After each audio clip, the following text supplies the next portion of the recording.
ಕಿನೋವಾ ಅಥವಾ ನವಣೆನ ಉಪಯೋಗಿಸ್ಕೊಂಡು ನಾನಿಲ್ಲಿ ಪಲಾವ್ನ ಮಾಡ್ತಾಯಿದ್ದೀನಿ. ಸೋಯಾ ಚಂಕ್ಸ್ ಅವರೆಕಾಳು ಹಾಕ್ಬಿಟ್ಟು ಪಲಾವ್ನ ಮಾಡ್ತಾಯಿದ್ದೀನಿ. ಇದಕ್ಕೆ ನನಗೆ ಹಸಿ ಕೊಬ್ಬರಿ ತೊಗೊಂಡಿದ್ದೀನಿ, ಶುಂಠಿ, ಬೆಳ್ಳುಳ್ಳಿ, ಹಾಗೆ ಸ್ವಲ್ಪ ಪುದೀನನ ಹಾಕ್ಕೊತಾ ಇದ್ದೀನಿ. ಅದ್ರ ಜೊತೆಗೆ ಕರಿಬೇವು, ಕೊತ್ತಂಬರಿನೂ ಕೂಡ ಹಾಕ್ಕೋಬೋದು. ಸೊ ನಾನಿಲ್ಲಿ ಸ್ವಲ್ಪ ಚಕ್ಕೆ ಹಾಗೆ ಲವಂಗ, ಏಲಕ್ಕಿನೂ ಕೂಡ ತೊಗೊಂಡಿದ್ದೀನಿ. ಒಂದು 3 ಹಾಕಿದ್ರೆ ಸಾಕು. ಸೊ ಒಂದು ಸ್ವಲ್ಪ ಸೋಂಪು ಹಾಗೆ ಹಸಿಮೆಣಸಿನ್ಕಾಯಿ ಒಂದು 3 ಹಾಕ್ಕೊಂಬಿಟ್ಟು ಚೆನ್ನಾಗಿ ನುಣ್ಣಗೆ ಪೇಸ್ಟನ್ನು ಮಾಡಿ ಇಟ್ಕೊಂಡಿದ್ದೀನಿ. ಈ ಕಡೆ ಸೋಯಾ ಚಂಕ್ಸನ್ನು ಬಿಸಿನೀರಿಗೆ ಹಾಕಿಬಿಟ್ಟು ಕುದಿಯೋದಕ್ಕೆ ಅಂತ ಬಿಟ್ಟಿದ್ದೀನಿ. ಈ ಕಡೆ ಒಗ್ಗರಣೆ ಹಾಕ್ಕೊತಾ ಇದ್ದೀನಿ. ಕುಕ್ಕರ್ಗೆ ಸಾಸಿವೆ, ಜೀರಿಗೆ ಹಾಗೆ ಕರಿಬೇವು, ಈರುಳ್ಳಿನ ಹಾಕ್ಕೊಂಬಿಟ್ಟು ಚೆನ್ನಾಗಿ ಫ್ರೈ ಮಾಡ್ಕೊತಾ ಇದ್ದೀನಿ.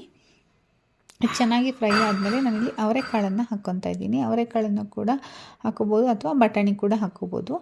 ಹಾಗೆ ನಾನಿಲ್ಲಿ ಕ್ಯಾರೆಟು ಮತ್ತು ಬೀನ್ಸನ್ನು ಕೂಡ ಹಾಕ್ಕೊತಾ ಇದ್ದೀನಿ. ಚಿಕ್ಕದಾಗಿ ಹೆಚ್ಚಿಕೊಂಡಿರುವಂತಹ ಬೀನ್ಸನ್ನು ಹಾಕ್ಬಿಟ್ಟು ಚೆನ್ನಾಗಿ ಫ್ರೈ ಮಾಡ್ಕೊತಾ ಇದ್ದೀನಿ. ಅದಾದಮೇಲೆ ನಾನಿಲ್ಲಿ ರುಬ್ಕೊಂಡಿರುವಂತಹ ಪೇಸ್ಟನ್ನು ಹಾಕಿಬಿಟ್ಟು ಚೆನ್ನಾಗಿ ಫ್ರೈ ಮಾಡ್ಕೊತಾ ಇದ್ದೀನಿ. ಹಸಿ ವಾಸನೆ ಹೋಗೋವರೆಗೂ ಚೆನ್ನಾಗಿ ಹಸಿ ವಾಸನೆ ಎಲ್ಲ ಹೋದ್ಮೇಲೆ